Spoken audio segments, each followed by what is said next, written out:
क्या भारत में जल्द ही कागज के नोट इतिहास बन जाएंगे? कल्पना कीजिए, आपके हाथ में मौजूद 100, 500 या 2000 रुपए जैसे दिखने वाला नोट वास्तव में कागज का नहीं बल्कि प्लास्टिक का हो। सुनने में अजीब लगता है, लेकिन भारतीय रिजर्व बैंक एक बार फिर से ऐसे नोटों पर गंभीरता से विचार कर रहा है। और इसकी वजह सिर्फ आधुनिक तकनीक नहीं है, बल्कि हर साल हजारों करोड़ रुपयों की लागत, तेजी से खराब होते नोट और उन्हें बार बार बदलने की मजबूरी है। तो क्या भारत अब उस रास्ते पर बढ़ रहा है जिस पर कनाडा, ऑस्ट्रेलिया और ब्रिटेन जैसे देश पहले ही चल चुके हैं? और अगर ऐसा हुआ तो आपके बटुए में क्या बदल जाएगा? हम आपको सब कुछ बताएंगे विस्तार से इस रिपोर्ट में, और एक और चौंकाने वाला सच भी बताएंगे कि अगर भारत में प्लास्टिक नोट छपते हैं तो इसे अडानी ग्रुप को किस तरीके से फायदा होगा। जी हाँ, एक बार फिर से प्रधानमंत्री नरेंद्र मोदी के दोस्तों की जेब मोटी भरने वाली है। नमस्कार, मैं हूं शालिनी सिंह और आप देख रहे हैं क्यूरियस शालिनी।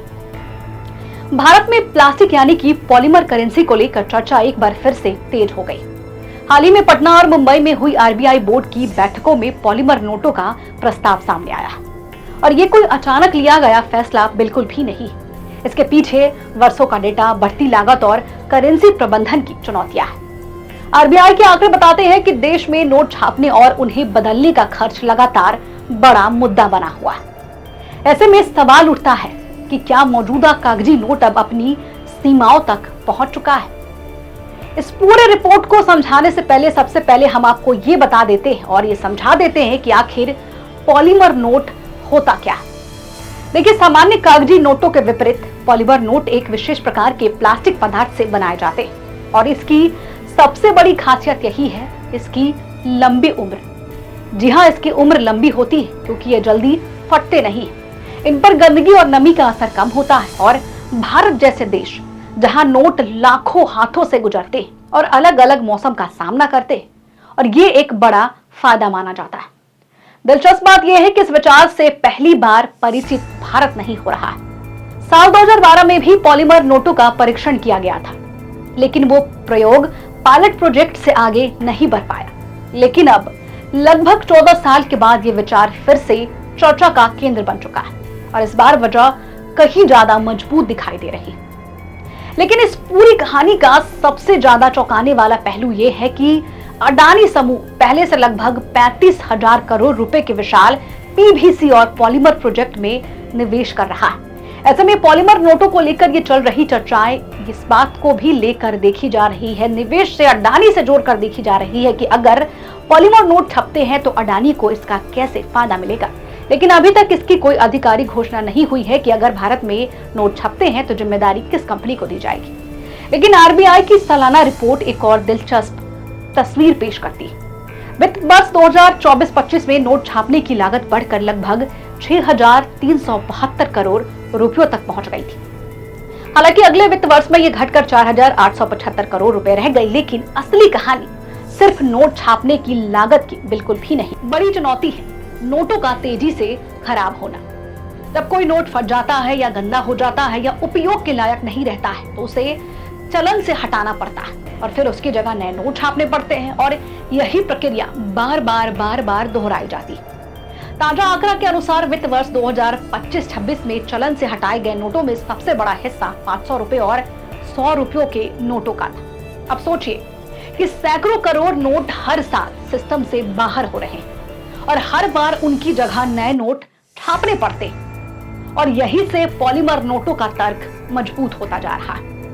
अगर कोई नोट कई वर्षों तक टिक सकता है तो बार बार छपाई की जरूरत कम होगी, छपाई की जरूरत कम पड़ेगी और लागत भी कम होगा, और लंबी अवधि में कुल लागत घट भी सकती है। लेकिन क्या भारत अकेला ऐसा है जो इस प्रस्ताव को सोच रहा है? तो हम आपको बता दें कि भारत अकेला बिल्कुल भी नहीं है। दुनिया के 60 से अधिक ऐसे देश हैं जो पहले ही पॉलीमर नोट अपना चुके। ऑस्ट्रेलिया इस तकनीक को अपनाने वाला पहला देश था। इसके बाद Canada, Singapore, Malaysia, Thailand, Indonesia और रोमानिया जैसे देशों ने इसे अपनाया हुआ है।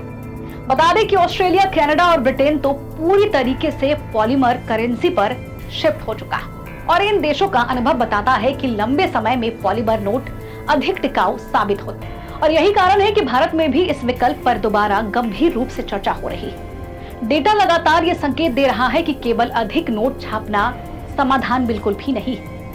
असल चुनौती है नोटों को अधिक समय तक उपयोग योग्य बनाए रखना। चलिए अब इस बात पे बात करते हैं कि इसका असर आम लोगों पर क्या पड़ेगा। देखिए, अगर भारत भविष्य में पॉलीमर नोट अपनाता है तो लोगों को अधिक साफ, मजबूत और लंबे समय तक चलने वाले नोट मिल सकते हैं। बैंकों और आरबीआई पर पुराने नोट बदलने का दबाव कम हो सकता है और लंबे समय में करेंसी प्रबंधन की लागत घट सकती है। हालांकि फिलहाल ये सिर्फ प्रस्ताव और समीक्षा के चरण में है। अभी तक इस पूरे मामले को लेकर कोई अंतिम फैसला नहीं लिया गया, लेकिन इतना जरूर है कि ये अब भारत में चर्चा का केंद्र बन चुका है। ये भारत की मुद्रा व्यवस्था में एक बड़े बदलाव की संभावना की ओर बड़े रूप से इशारा भी कर रहा है। आपको क्या लगता है कि भारत को अब पॉलीमर नोट यानी कि प्लास्टिक के नोट छापने शुरू कर देने चाहिए?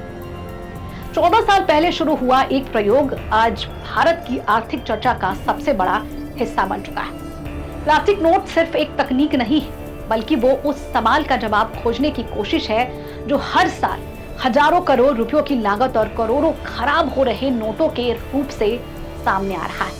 अब फैसला आरबीआई के हाथों में, लेकिन अगर ये प्रस्ताव मंजूर होता है तो आने वाले वर्षों में भारत की मुद्रा व्यवस्था में एक ऐतिहासिक बदलाव देखने को मिल सकता है। अब यहाँ पर सवाल ये है कि क्या अगली बार जब आप अपने बटुए से 500 रुपए का नोट निकालेंगे तो क्या वो कागज का होगा या फिर प्लास्टिक का? इस पर आपकी क्या राय है, हमें कमेंट बॉक्स में लिखकर जरूर बताएं। बने रहे हमारे साथ और देखते रहिए क्यूरियस शालिनी।